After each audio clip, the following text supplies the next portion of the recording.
All right. I can hear a TV. All right. So that was the Fantasy League draft. Do we want to talk about it a little bit? The Fantasy League? Yeah. We'll talk about whatever you want to talk. Look, I guess Talk about anything you want besides soccer. I guess what I want to talk about is we don't want any fake sports on here. the nature of a fantasy league. This is the nature of a fantasy league where you have guys like, for one, Randy Orton went in the 4th round now, or the 5th round actually, and that's something that I think we will all be criticized for because that's just a complete oversight on our part. But I think when you have it he should have been picked pretty early. When you have it being a completely logical move to pick R-Truth over the Fiend, it shows that it shows the nature of fantasy wrestling. Allow me to repeat though, the roll up is not a finisher. I think we should put that on the Twitter poll. What is R-Truth's finisher? It's not. Is it the lie detector? You're the only listener, so you're going to win that poll. That's your problem, not my problem. And secondly, when is the last time you've seen R-Truth use the lie detector versus when is the last time you've seen R-Truth use a roll-up? When is the last time you've seen R-Truth in an actual sanctioned match? That was actually pretty recently. Oh, was it? I'm gonna admit to you, I can't remember what the lie detector is. It's like a spinny, kicky thing. Well, if he does this spinny, kicky thing, then you get a point. I will protest, and I will take it to Twitter, and I will prove my case. I do have a feeling you're going to be seeing some title changes, though. I think that was a lucky son of a bitch choice. It was strategy. The 2 strategies I had going in were get Big E before Craig and pick R-Truth. And I hate you for it. Yeah, I couldn't believe nobody picked Randy Orton. I was so worried. That last before I picked him, I'm like, somebody's going to grab him before me. That's what I was doing. And I felt really bad because Ricky was in the middle of explaining his pick, and I kind of rushed him through it because I was getting paranoid that someone was going to pick Reigns. I gotta get to it. I was like, someone's going to pick Reigns. Nobody's picked Reigns. So I rushed Ricky through it, and then I'm like, wait. I got to stick to my plan. I can't go emotionally. I'm going R-Truth. And then I just so happened to get the next pick as well. So that worked out. Yeah, I kind of avoided Reigns because of the fact that he'll probably show up, and anytime someone shows up. He'll show up. We're going to be seeing some spears, man. When he's not wrestling, I think we're going to be seeing a lot of spears. I have a feeling that match with Jey Uso is going to be a spear fest. Right. So, speaking of, I wanted to get to some topics. Roman Reigns. Wreck everything and leave Roman Reigns specifically. Or how I put him on Twitter, he's like a perfect combination of Brock Lesnar and Orange Cassidy. He's just showing up last minute I love it. This is my favorite Roman Reigns. It's my favorite thing in wrestling right now. I'm loving what they're doing with Roman Reigns. I love that he's a Paul Heyman guy. I love what they did on SmackDown this week, where he left Jay out there to get beat up for a while. Shows up, spear, wins it. Great. So, what are you guys' thoughts on Roman Reigns right now? The question I have, how much does it benefit them that we're in pandemic times where they can pipe in all the booze they want for Roman Reigns? Because imagine, if you will, that this happened in front of a live audience. If we saw Roman Reigns come back the way he was before, the fans would probably be booing him. If they wanted him to be a heel in front of fans. But heel Reigns is going to get cheers. Yes. Yeah. If they wanted him to be a heel Reigns in front of fans, he would have just came out and beat the Fiend and never brought Paul Heyman out. This way would have got him so over with a live crowd. But I'm loving it. And according to rumors I've read, this was his idea. He wanted to be a heel. This was all his idea. It's great. The packaging of Paul Heyman giving him some slogans like that, the wreck everything and lead, the show up and win. It's all Paul Heyman, the tribal chief. It's great. Wonderful. I'm loving it. It's my favorite thing going on in wrestling. And great first opponent for him to take on his family. I think that's a really good. Oh, I love it. Especially, I love it. I love that Jay is his They're playing that I have kind a of feeling he's going to decimate Jay. yeah, they're playing that kind of tweener role where he celebrated with Jay at the end of SmackDown, and he was giving Jay his respects. But Jay held up the hand that had the title in it. mm-hmm. He gave him a death stare. Mm-hmm. Yeah. So this is the real test. Is he really? Is he a monster heel? Is he going to destroy his cousin? I mean, he's going to destroy him in the ring in the match, but does he attack him before? I mean, that's the real test. This Roman Reigns is built on the idea of I've put in the hard work for years and you didn't appreciate it, so now I'm going to take a shortcut and I'm going to win. So I think we see Jay making his entrance. Roman comes from behind, lays him out. I think we see a very quick spear win. Yeah, I think we're seeing that's just what I'm going in that with. match. So nobody here thinks that they're not trying to maybe push Jey Uso into singles competition and to be a legitimate wrestler, or you guys just think he's going to get speared and be done? I think it's the beginning of a feud. I think that at the cost of he's going on to Wyatt. I mean, with the Firefly Funhouse, the introduction of the wobbly walrus, he's going right back to Fiend right after this. Okay. This is just to get him. I think we will see Jay. I think this is a good test run for him to see how he does in singles. Might be a write-off for Jay. I don't know. Why bring him on to write him off? He's been written off. No, he hasn't been here for a while now. Or maybe we've got it all wrong. Where's the other Uso? He's been injured. He had an ACL tear. My prediction of what we're seeing, I don't think he's going on to Wyatt for a while just because Wyatt can't afford to lose back-to-back that quickly. I think Wyatt's going to be more busy with the Alexa Bliss storyline. I think what we're going to see before he gets back to Wyatt is we're going to see Roman cheat to win, and I think he's going to do something like I said before the match even starts so he can do a shortcut to winning, and then I think we'll see a rematch with a no DQ or something like that stipulation, and I think that's where Jay will put on much more of a back and forth match.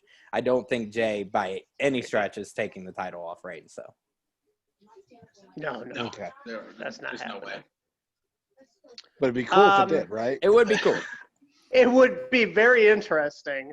I think Jay now. I think Roman Reigns is at the top of the mountain right now. He's the big. What they should do is have Jay just a barn burner of a match where he overcomes all odds and beats Roman Reigns. I do want to see him. I want to see him take a from exhaustion, and then.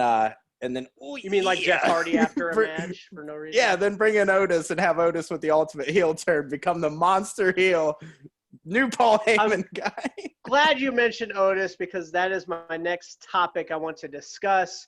What's going on with Otis and the Money in the Bank contract? Yeah, he seems like a weird person to have that Money in the Bank because, I mean, they don't look like they're any closer to giving him the title. So right now you've got this whole situation. I don't think we're ever going to see Otis as the champion. As champion? I don't think it's ever going to happen. Well, you see that The Miz and Morrison are both trying to get this from him. I think this leads to a match. I think they're trying to take it away from him. I don't think Otis. That's what's going to happen. Yeah, I don't think Otis is going to keep the Money in the Bank. I think there's going to be a who gets the lunchbox match or something, you know. Well, there was I don't know if you saw the breaking news. Mandy has been traded to Raw, and Miz was the one who announced it on Talking Smack. I think the news of Mandy going to Raw is just the nail in the coffin that we all knew that the Otis experiment's over.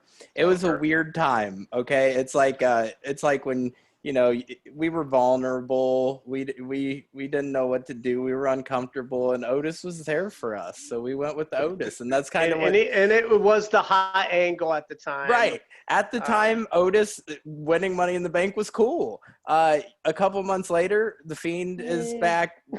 It was to some people. I didn't love it but a couple months later, you got AJ Styles, you got the Fiend, you got Braun Strowman, you got Roman Reigns back. Where does Otis fit into that? Nowhere. And like you said, he's not going to be a champion. That it's going to transition on to Morrison or Miz. I think it'd be cool They said that there's going to be I think my prediction, David Otunga is going to be showing up on SmackDown. Miz said that or was it Morrison? I can't remember which one it was. Said that they were calling in a favor from a friend. They were going to look at the legalities of the contract. I think it's David Otunga. He's a lawyer. Gotcha. What I think is silly about moving Mandy is if you want to protect Otis in any way, shape, or form, which I don't think they're concerned about, but if you do, and you want to use Mandy, you should use Mandy leaving as a storyline point, where maybe why would you put Money in the Bank on the line? That's a stupid thing to do. Everybody remembers Ken Kennedy doing it, and it was, it's terrible. It's the highlight of his career is the stupidest thing he did. So why would Otis put Money in the Bank on the line? If you kept Mandy around a couple more weeks, you could tie that in where Mandy's career's on the line. And she'll have to leave SmackDown if he loses or something. Yeah, like and that. They lost that. Yeah, I get. So why trade her now instead of hold on a couple more weeks and use it as a storyline point? Yeah, it was kind of weird that it just did it. And if you noticed, Mandy Rose hasn't really been hanging around Otis for a while for the last couple weeks anyhow. I guess they have kind of separated them, separated them, but just haven't really had them around each other for a while. They haven't had them around each other since the match against Sonya. Yeah. Maybe I'm wrong though. Maybe that's why they traded her now. Maybe on SmackDown, Otis puts it up as a way to try. Like maybe the stipulation is if Otis wins, Mandy comes back to SmackDown. If he loses Money in the Bank. Something like that. I don't know. Or sacrifices his briefcase to get his woman back. I think they should do a triple threat with him, Morrison, and Miz, and that could lead to the split of Morrison and Miz a little bit too. You could push Morrison as a face. And Morrison is very AJ Styles like. I think he's a great utility guy. He could be championship caliber whenever they choose to push him. Yeah, I've always liked Morrison. Mm-hmm. And we saw, I don't know if any of you watched Impact. Too, Morrison, when he was in Impact, he was the champion and he did a very good job. Right. I'll take your word for it. I never watched Impact. My proposal for Otis. Oh yeah. Wait until the Fiend comes in and lays out Roman Reigns. Fiend comes in, attacks Roman Reigns. Reigns is laid out. Otis comes in to cash in, goes to pin him.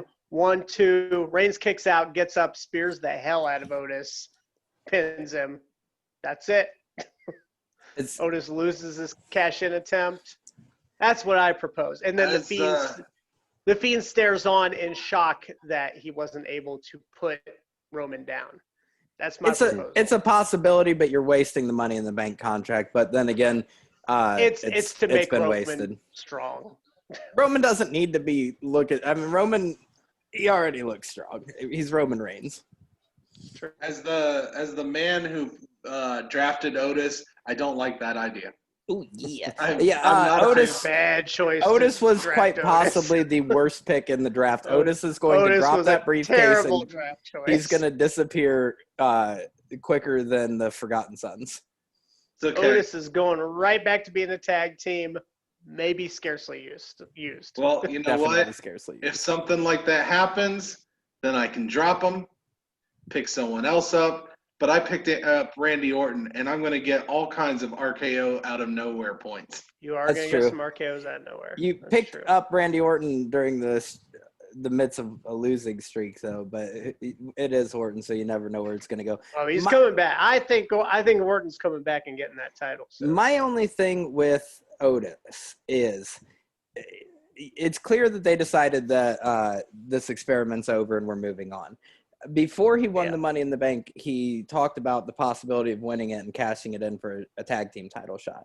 SmackDown tag titles mean nothing. It would be harmless to just have him. I think when he made that statement, I think he made it on Twitter, right? I think when he made that statement, WWE, he probably had no clue WWE was actually going to have him win that. Have him cash it in for a shot at the 24/7 title.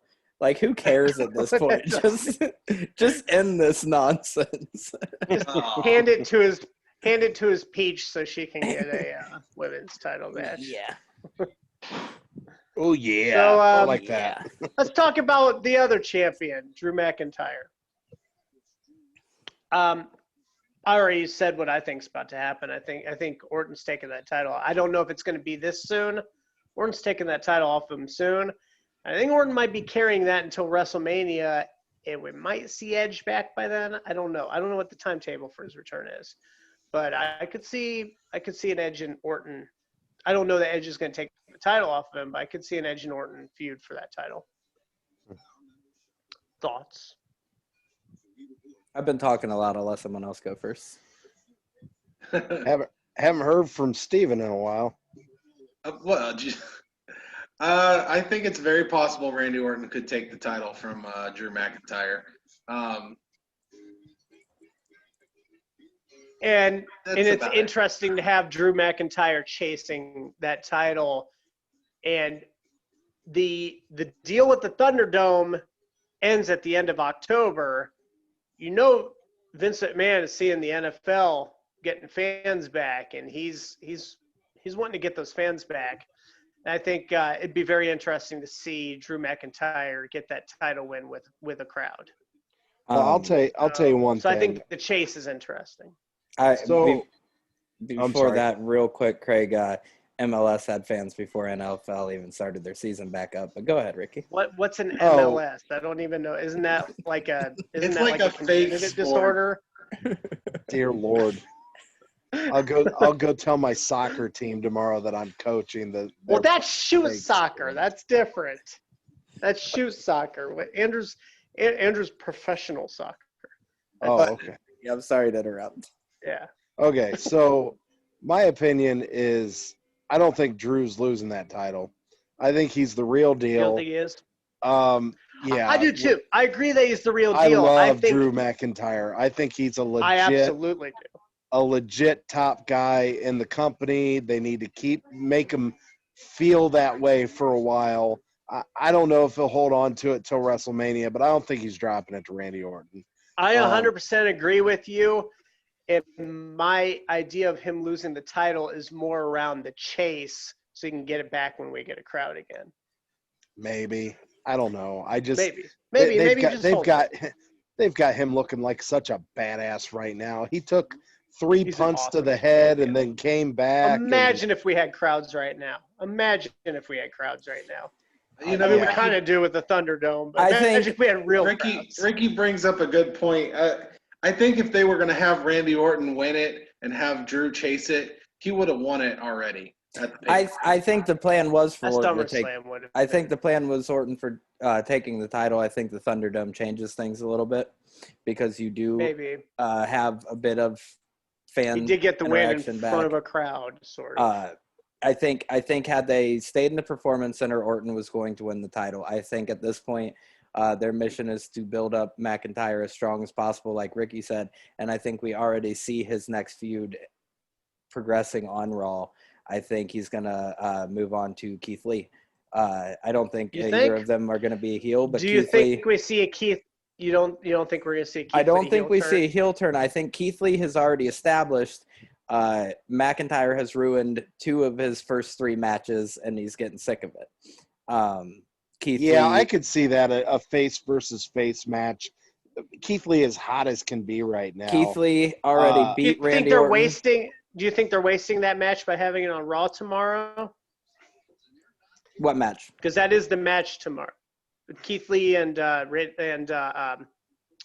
McIntyre are facing each other tomorrow. I didn't know that, but I think we all know it's not going to end clean. So no, you'll get more out of it. It'll be. I don't think it's a title match. They're protecting Keith Lee right now. They're not letting Keith Lee lose match, as in getting pinned or submitted. His matches are either in disqualification. Keith Lee has so much potential. Keith Lee has so much potential. He could be exactly. Orton's going to interfere. And either we're leading to a triple threat between the 3, or Drew finishes I could see off. that. Yeah, I definitely think the triple threat's likely. Keith Lee's already. Man, I hope Keith Lee doesn't eat a pin in that triple threat though. Yeah, but he won't get, and that's the thing. Keith Lee can be in a triple threat match, not be involved in the decision, and you still make Keith Lee look like he's Both Drew and Randy up-and-coming can powerful afford thing. to eat a pin. I don't think Right. Keith can afford to eat a I pin think right what now. we're going to see is the continuation of Keith becoming frustrated with Drew McIntyre. We'll probably have a triple threat where Keith and McIntyre team up to take out Orton, and then maybe McIntyre claymores Keith Lee and pins Orton or something, and that leads to a rematch between Keith Lee and Drew McIntyre. But I think that's the program they're going to go with next is Keith Lee and Drew McIntyre. I don't think they're taking the title off of McIntyre. You think it's long term then, or for now, to the next paper? I think it's for now. Get him kind of the AEW style right now. Shoot him straight into the title picture so he gets that rub, and then move him down and settle in the mid card somewhere. Have they confirmed? I mean, because obviously Orton and Drew are still feuding. Have they confirmed the title match at Clash of Champions? Is it Orton and Orton won Drew? okay. Number one contenders match. Yeah. Or something. Oh yeah, that's right. Yeah, they confirmed it, and they confirmed that Drew will be so the Keith Lee match tomorrow is just. Well, I mean, I think that's the answer right there. The Orton and Keith Lee match is just going to be interrupted, or the Drew and Keith Lee match tomorrow is just going to be interrupted. The sad thing is you've got Keith Lee as hot as can be right now, but he's not even going to have a match at Clash of Champions unless this turns into a triple threat match. Mm-hmm. Yeah, because Clash of Champions, I think, is just championship matches. Or we'll see him involved. We'll see him involved in some way. Maybe he doesn't have a match, but maybe he interferes because Drew and Orton keep interfering in his matches. So that could progress into a triple threat. That just doesn't make sense to me that the hottest act you have right now, you're just going to have him sit at home during the pay-per-view. Yeah. And I agree maybe he'll get involved, but to not have him on the card, just isn't that odd? Well, welcome to WWE where everything's made up and the points don't matter. We're changing that. The points will matter. That's true. Yeah, they matter in the PWAntasy League. All points matter. Oh boy, I'm not touching that. No, just let Steven sit with that one. Yeah. I gotta go. So let's move on to Retribution. What is Retribution? Why is Retribution? Who is Retribution? If I may, Ricky stated earlier CM Punk. I would love it. Me and Craig have love talked. it. I don't think it's going to be CM Punk. I would love it. It'd be fantastic. Me and Craig have talked about that. I think CM Punk makes the most sense with the narrative that Retribution is pushing. I think they're doing way too much and giving them way too much attention and making this thing last so long for it to just be some random new guy or a nobody. My problem is I think with the concept of Retribution, they had no clue who the hell anybody is. I was going to say, I think the reason seen mix and matched different people that are not going to be actual members of the stable. The reason I don't think it's CM Punk as much as it makes sense to be CM Punk, and I want it to be CM Punk so bad. But we've had reports come out on the dirt sheets that it was just an idea thrown together where they started it with no idea where they were going with it. And I don't think that's the kind of storyline you see for the return of CM Punk. I think if they were bringing back Punk, they'd have an idea of what to do with him. I think they just didn't know where they were going with this. Yeah, I'm just at the point where I just want them to reveal. I'm ready for the reveal. It's been going on for a while. I think what we saw on Raw we finally saw the Retribution logo and we had a promo from them for the first time. I think the group we actually saw on Raw is the actual group. And I think some people have confirmed that Dominik Dijakovic was one of them. I hope Ricky's right though, because that sounds way better. I'd love it to be CM Punk. I don't think we're going to see CM Punk come back until there's crowds. But I don't think we're going to see CM Punk come back. There's going to be crowds soon. Can anybody hear me? You don't think my video froze. I can hear you. We hear you. We hear you and see you. You see me. So put your Okay, pants well, back so on. so I just can't see anybody else. Okay. That's Well, a real shame too, because we are some sexy people. Yeah. I was actually Missing out. excited to see it freeze. But anyhow, so Craig, are you suggesting that it's basically another NXT group that kind of like when NXT started and they all started that group Nexus. with Wade Barrett? Nexus. Nexus. Yes, that's the name. The I Nexus, I is want that it kind to of be something more. I want it to be something more than that. I so do. I just don't think it is. I think ultimately this could end in some disappointment. I think it's Um, going to end in disappointment because I think we're trying to read a lot into an idea I don't that want they it have to. not. I want they it to have be not, something awesome. Right. We're trying to read a lot into an I idea want that it they to have be the not new put a lot of NWO. thought I behind. want it to be something amazing. Well, now that Ricky mentioned Go ahead. CM Punk, if it's not CM Punk, I am now disappointed. It's not going to be. It's not going to be. I don't. My hopes are high now. and completely off subject. I don't want to give anybody else any ideas, but how does the whole picking up new players work? Oh, Go back to the PWAntasy League. Yeah, back to the PWAntasy League. We'll How does iron out that those work? PWAntasy Steven details. explained to me that it's going to be a what you call it a waiver wire. a waiver wire, and I was like, oh, a waiver wire. I know what that is. But You you did don't. not. So after the first I don't know week, what a waiver wire is. no ad drops for this first week. After the first week, you will have a number based So you on can't drop Otis. not this week. So Steve, so the waiver You're stuck with actually Otis this week. this is the PWA PWAntasy League, the waiver wire. The way the PWAntasy, waiver yes. wire works is Steven would be number one on the waiver wire because he had the last Okay. pick in the draft. So he could go 1, 2, 3, 4.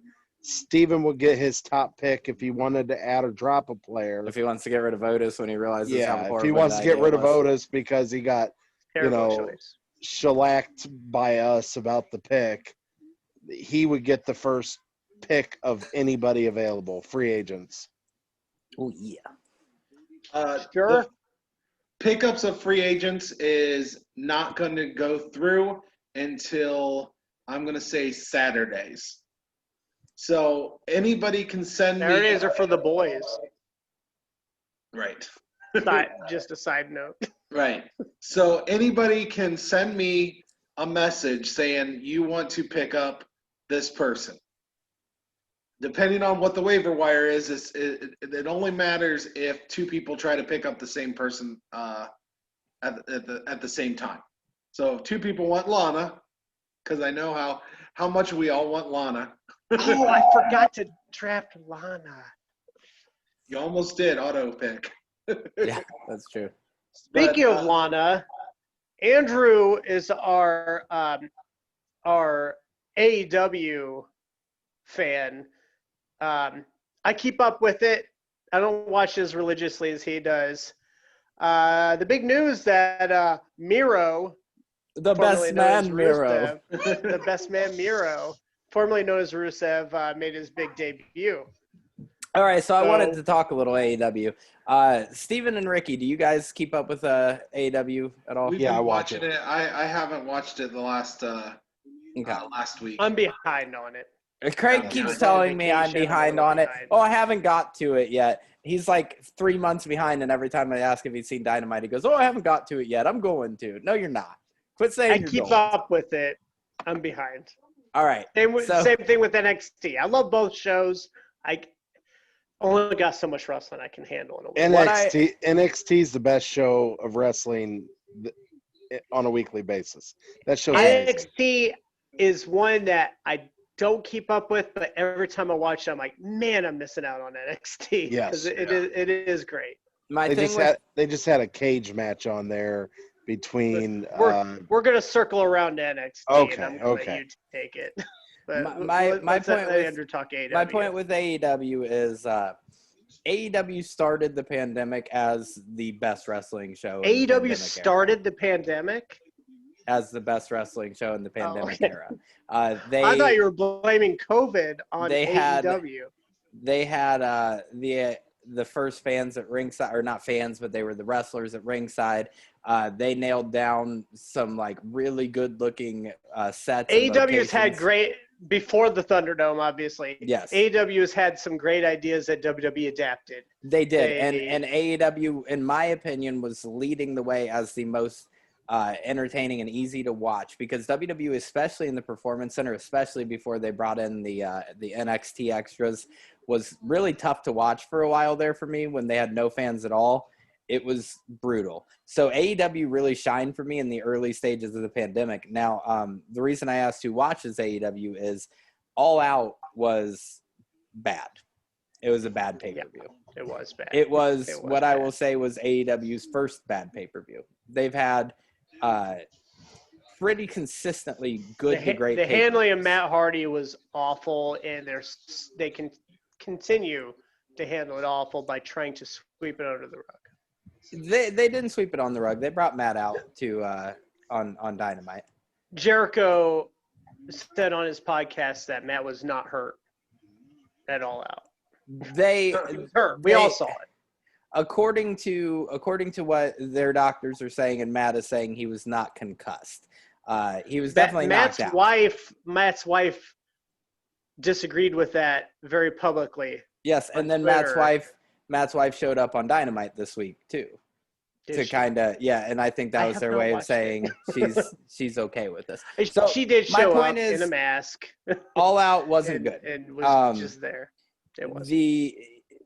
Had they had fans, maybe All Out would have been great, because what they were doing is these long epics like FTR and Hangman and Page. I don't know if any of you saw that half-hour match to zero noise. FTR tag team champions. Yes.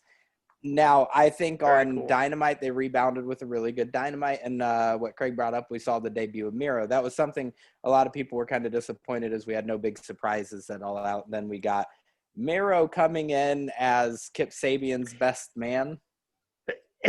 The best man. The best man. And I have read that is his moniker now. That's his not theme just song. for this angle. He is now. It's his theme he's song. the is, best I'm man, the best, Miro." the best man. So, So I love it. I will I love say- Rusev. I love Miro. I think WWE bad move to let him go. his gimmick But seems AEW, to be great move to pick him up. his gimmick seems to be Twitch streamer, who also Wearing wrestles. that Gucci. Wearing that Gucci. But did you see? I Did wasn't you see the crazy. Twitter?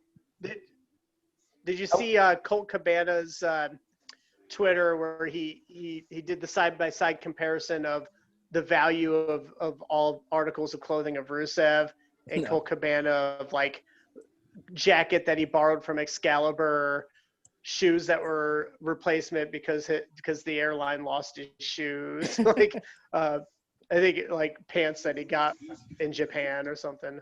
We're actually go ahead and finish with your thought. We're running out of time, and I want to get to Ricky with NXT. Yeah, I was just gonna wrap up with AEW. Is I wasn't crazy about the debut of Miro, but at the same time, we've seen Lance Archer, we've seen Luke Harper, what's his name now, Brody Lee. We saw Brian Cage all come in. It is starting to become WWE. We've seen him come into the main event, lose to Moxley, and then move back down in the mid card. So maybe starting him in the mid card's a better thing than starting him right at the main event. And as you said, we're seeing what TNA used to be, which is you leave WWE and you go to AEW.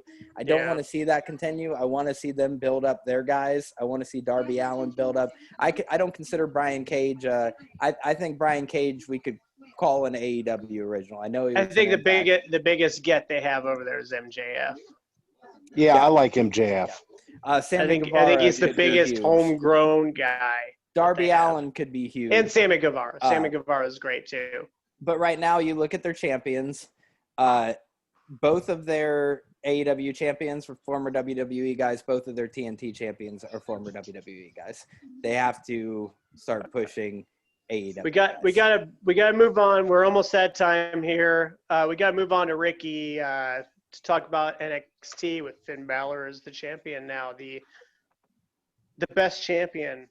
Yeah, the return champion, the prodigal son that returns back to NXT to win the gold. Unplanned, but it worked out. Yeah, NXT did something a little different this week. They actually started the show off with their, I guess you would call, main event with Finn Balor taking on Adam Cole in a phenomenal match. This match was amazing to start the show. Great match. I did watch it. It was excellent. And then to end the show, you had Rhea Ripley and apologize for not remembering her name, something Mercedes or I can't remember her name. I don't know why I'm not remembering her name right now. I'm using my phone, or I would fact check this kind of stuff before I talk. But anyhow, they had a cage match, Sorry, and it was amazing. Dear Lord, it was NXT great. NXT every week NXT's for me awesome. is the best wrestling show on, bar none. I mean. And NXT is kind of hanging on to what WWE was pre-Thunderdome, and it's working for NXT. I don't think it was working for Raw and SmackDown, but it's working for NXT. The makeshift crowd, it's all working for NXT. Rank it, Ricky. Where's your? You said NXT first, bar none. Where do you put them? NXT, AEW, Raw, and SmackDown. Oh, it's NXT, Raw, and SmackDown. I would say 2 and 3 in AEW. Really? And then and I even watch Impact Wrestling. That's number 5. You have Impact AEW that low. Impact Wrestling is hard to watch. I'll tell you what. Here's my problem with Where AEW. do you put WoW? Sorry. Go ahead. AEW. Here's my problem with AEW. Okay, I watch it and I enjoy it, but it's sloppy, and I see it way too often. They set up these big, fantastic moves, but then people are just standing around. Nobody's like selling them, selling a move that had just happened to them. They're just standing around, and it's sloppy wrestling. Sometimes I'm impressed with AEW, but most of the time I'm not. NXT is the top of the chain. If you are watching wrestling, not storyline, not for the theatrics of wrestling. If you're watching to watch wrestling matches, NXT, bar none. NXT is great. I agree with that. I am big into storytelling, though, and I'm big into promos, and I think that's why I'm drawn so much to AEW. It feels. And there you go. It feels very late 90s, early 2000s, a lot more off the cuff, a lot more natural. It doesn't feel like they're reading a script. But I'm not going to argue. We're going to have great. to. I got to cut you off. We got to hurry up and get to our plugs here. So, Steven. You can find me on Dragon Blazer Productions on Instagram, Yahoo, Instagram, Yahoo Messenger, Facebook, YouTube, and at Dragon Blazer Pro on Twitter. Rage. At the Rage and Blaze Show at Instagram, at Ricky Rayberg Twitter, and the Rage and Blaze Show Facebook page. Andrew. Well, this was a lot of fun. I really had fun talking with you guys. It was a blast. blast. It again sometime. I wish we had more time for it, but you can find me on Twitter at Andrew Atkins SC, and my podcast is The Crew Review. It's a Columbus Crew post-game show where me and another writer for Massive Report, the website I work for, review every Columbus Crew game, and you can find that at Crew Review Pod on Twitter, Facebook, Instagram, wherever you go. And you can follow this podcast at PW Apologists on the Twitter. You can follow me at Craig Atkins, or don't. I don't care. And I think collectively we all love professional wrestling, and sometimes that's okay.